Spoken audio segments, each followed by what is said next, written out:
ଦ୍ରୋଣ ଆଜ୍ଞା ଦେଲେ ତେବେ ତୀର ଚଳାଅ। ଆଜ୍ଞା ପାଇବା ମାତ୍ରେ ଅର୍ଜୁନ ତୀର ମାରି ସେହି ପକ୍ଷୀକୁ ମୁଣ୍ଡକୁ ଉଡ଼େଇ ଦେଲେ। ଦ୍ରୋଣ ତାଙ୍କର ତୀର ଚାଳନାରେ ଗଦଗଦ ହୋଇଗଲେ। ଥରେ ଦ୍ରୋଣ ତାଙ୍କ ଶିଷ୍ୟମାନଙ୍କୁ ନେଇ ଯମୁନା କୂଳରେ ସ୍ନାନ କରିବାକୁ ଯାଉଥିଲେ। ସେ ସ୍ନାନ କରିବା ବେଳେ ଏକ କୁମ୍ଭୀର ତାଙ୍କର ପାଦକୁ ଧରି ନେଇଥିଲା। ସେ ଚିତ୍କାର କଲେ, ହେ ଶିଷ୍ୟମାନେ, ତାଙ୍କୁ ବଞ୍ଚାଅ ଓ ମୋତେ ଏହି ଭୟଙ୍କର କୁମ୍ଭୀର ମୁହଁରୁ ରକ୍ଷା କର। ଅନେକ ଭୟରେ ପଳାଇଲେ, ଆଉ ଅନେକ ଭୁଲ ଭାବରେ ତୀର ମାରିଲେ। କେବଳ ଅର୍ଜୁନ ହିଁ 5ଟି ତୀର ମାରି ଗୁରୁଙ୍କୁ ରକ୍ଷା କଲେ। ଏହି ଯୁଦ୍ଧ ପୂର୍ବ ନିର୍ଦ୍ଧାରିତ ଆଉ ଏକ ନାଟକ ଥିଲା। ସେହି କୁମ୍ଭୀରଟି ଏକ ହାତଗଢ଼ା କୁମ୍ଭୀର ଥିଲା। ଦ୍ରୋଣ ଅର୍ଜୁନଙ୍କ ଉପରେ ଖୁସି ହୋଇ କହିଲେ, ପୁତ୍ର, ତୁମେ ସମସ୍ତ ପରୀକ୍ଷାରେ ଉତ୍ତୀର୍ଣ୍ଣ ହୋଇଛ। ତୁମକୁ ମୁଁ ଆଜି ବ୍ରହ୍ମଗିରି ନାମକ ଅସ୍ତ୍ରର ଶିକ୍ଷା ଦେବି।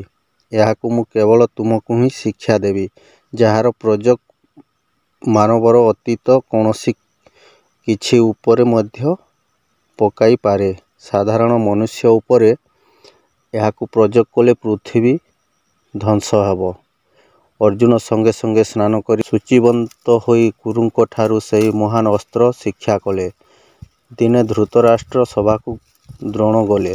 ସେତେବେଳେ ସେଠାରେ ଭୀଷ୍ମ, ବିଦୁର, କୃପ, ବାଲ୍ମୀକି ଓ ସମହତ ଥିଲେ। ଦ୍ରୋଣ ଧୃତରାଷ୍ଟ୍ରଙ୍କୁ କହିଲେ, ମହାରାଜ, କୁମାରମାନଙ୍କର ତ ଅସ୍ତ୍ରଶସ୍ତ୍ର ବିଦ୍ୟା ଶିକ୍ଷା ପ୍ରାୟ ସମାପ୍ତ ହେଲାଣି। ଆପଣ ଦିନେ ରଙ୍ଗସଭାର ଆୟୋଜନ କରି ସେମାନଙ୍କ ଯୋଗ୍ୟତାର ପରୀକ୍ଷା ନିଅନ୍ତୁ। ଧୃତରାଷ୍ଟ୍ର ଦ୍ରୋଣଙ୍କୁ କହିଲେ, ଆପଣ ଆମ କୁମାରମାନଙ୍କୁ ବଡ଼ ଉପକାର କଲେ। ଏବେ ଆପଣ କହନ୍ତୁ, କେବେ ଓ କେଉଁଠାରେ ସେମାନଙ୍କର ଅସ୍ତ୍ରବିଦ୍ୟା ପ୍ରଦର୍ଶନ ହେବ। ମୁଁ ସେହି ଅନୁସାରେ ବ୍ୟବସ୍ଥା କରିବି। ଏସବୁ ପାଇଁ ବ୍ୟବସ୍ଥା କରିବାର ଦାୟିତ୍ୱ ବିଦୁରଙ୍କୁ ଦିଆଗଲା। ଏକ ବିରାଟ ରଙ୍ଗଭୂମି ପ୍ରସ୍ତୁତ କରାଗଲା।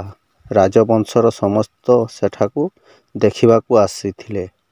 ସମସ୍ତେ ଆସନ ଗ୍ରହଣ କରିବା ପରେ ରଙ୍ଗଭୂମି ଦ୍ରୋଣଙ୍କ ପୁତ୍ର ଅଶ୍ୱତ୍ଥାମା ସହିତ ପ୍ରଥମେ ଆସିଲେ।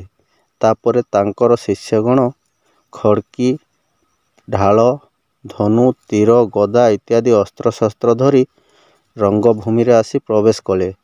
ପ୍ରଥମେ ଯୁଧିଷ୍ଠିର ଓ ତାଙ୍କ ପଛରେ ସମସ୍ତେ ଆସିଲେ। ରଥ ଉପରେ ବସି, ହାତୀ ଉପରେ ବସି, ଘୋଡ଼ା ଉପରେ ବସି ସେମାନେ ନିଜ ନିଜର ଅସ୍ତ୍ରର କୌଶଳ ପ୍ରଦର୍ଶନ କଲେ।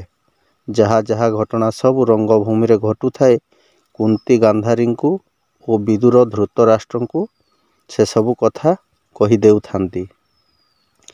କିଛି ସମୟ ପରେ ଭୀମ ଓ ଦୁର୍ଯ୍ୟୋଧନ ନିଜ ନିଜର ଗଦା ଧରି ରଙ୍ଗଭୂମିକୁ ଆସିଲେ। ଦୁହେଁ ଗଦାଯୁଦ୍ଧ ଆରମ୍ଭ କଲେ। ଏହା କେବଳ ପ୍ରଦର୍ଶନ ପାଇଁ ହେବାର ଜାଣି ସୁଦ୍ଧା ସେ ଦୁହେଁ ପ୍ରକୃତ ଯୁଦ୍ଧରେ ଲାଗିଗଲେ। ଦର୍ଶକମାନଙ୍କ ମଧ୍ୟରୁ ଦଳେ ଭୀମଙ୍କୁ ତ ଆଉ ଦଳେ ଦୁର୍ଯ୍ୟୋଧନଙ୍କୁ ଉତ୍ସାହ ଦେଉଥାନ୍ତି। ଦ୍ରୋଣ ଦେଖିଲେ ଅବସ୍ଥା ବଡ଼ ଗୁରୁତର। ତେଣୁ ଅଶ୍ୱତ୍ଥାମା ଆସି ସେମାନଙ୍କର ଗଦା ବନ୍ଦ କଲେ। ଅର୍ଜୁନ ଶେଷରେ ଆସିଲେ। ତାଙ୍କୁ ଦେଖିବା ମାତ୍ରେ ସଭାରେ ଉପସ୍ଥିତ ଲୋକମାନେ ଅତି ଆନନ୍ଦରେ କୋଳାହଳ କଲେ। ଧୃତରାଷ୍ଟ୍ର ପଚାରିଲେ, ବିଦୁର, ହଠାତ୍ ଏ କୋଳାହଳ କାହିଁକି? ବିଦୁର କହିଲେ, ମହାରାଜ, କୁମାର ଅର୍ଜୁନ ରଙ୍ଗଭୂମିକୁ ପ୍ରବେଶ କରିବା ଯୋଗୁଁ ଦର୍ଶକମାନେ ଆନନ୍ଦରେ କୋଳାହଳ କରୁଛନ୍ତି।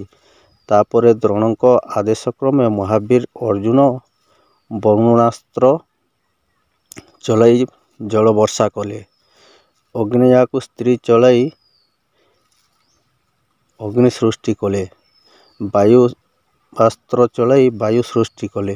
ଏସବୁ ଦେଖି ଦର୍ଶକମାନେ ଚମତ୍କୃତ ହୋଇଥାନ୍ତି।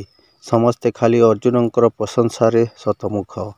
ଏଣେ ଏସବୁ ଘଟଣା ଦେଖି ଦୁର୍ଯ୍ୟୋଧନ ଓ ତାଙ୍କ ଭାଇମାନେ କେବଳ ଈର୍ଷାରେ ଜଳି ଯାଉଛନ୍ତି। ଠିକ୍ ଏହି ସମୟରେ ସୂତପୁତ୍ର କର୍ଣ୍ଣ ରଙ୍ଗଭୂମିକୁ ପ୍ରବେଶ କଲେ।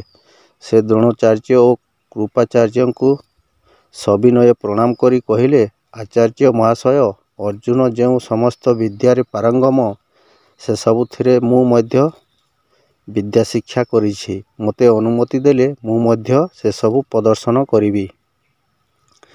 ଦ୍ରୋଣ କହିଲେ, ବତ୍ସ, ତୁମେ ଯେଉଁ ବଂଶର ଓ କେଉଁ ଜାତିର ନ ଜାଣିଲେ ମୁଁ ତୁମକୁ କିପରି ଏହି ରାଜକୁମାରମାନଙ୍କ ସହ ଅସ୍ତ୍ରବିଦ୍ୟା ପ୍ରଦର୍ଶନ ପାଇଁ ଅନୁମତି ଦେବି? ଏବେ ତୁମେ ନିଜର ପରିଚୟ ଦିଅ। ତାଙ୍କ କଥା ଶୁଣି କର୍ଣ୍ଣ ନୀରବ ରହିଲେ। ତାଙ୍କର ଆଉ ବ୍ୟକ୍ତିତ୍ୱ ହେଲା ନାହିଁ। ଏସବୁ ଦେଖି କୁନ୍ତୀ ଭୀଷଣ ଦୁଃଖରେ ମୂର୍ଚ୍ଛିତ ହୋଇପଡ଼ିଲେ। ଏପରି ଅବସ୍ଥା ସୃଷ୍ଟି ହେବ ବୋଲି କର୍ଣ୍ଣ ଜାଣି ନଥିଲେ। ଏଣୁ ସେ ନିଜକୁ ବହୁତ ଅପମାନିତ ଅନୁଭବ କଲେ। ତାଙ୍କର ଏହି ଦଣ୍ଡନୀୟ ଅବସ୍ଥା ଦେଖି ଦୁର୍ଯ୍ୟୋଧନ କୁମାରମାନଙ୍କୁ ମଧ୍ୟରୁ ବାହାରି ଆସି କର୍ଣ୍ଣଙ୍କୁ ଆଲିଙ୍ଗନ କରି କହିଲେ, ତୁମେ ଆଜିଠାରୁ ମୋର ପରମ ମିତ୍ର। ତୁମକୁ ମୁଁ ଅଙ୍ଗରାଜ୍ୟ ପ୍ରଦାନ କଲି। ଅଙ୍ଗରାଜ କର୍ଣ୍ଣଙ୍କର ଜୟ ହେଉ। ଦୁର୍ଯ୍ୟୋଧନଙ୍କର ଏପରି ଉଚ୍ଚରତାରେ ବର୍ଣ୍ଣ ବେଶ ମୁଗ୍ଧ ହେଲା ଓ ସେହିଦିନଠାରୁ ସେ ତାଙ୍କ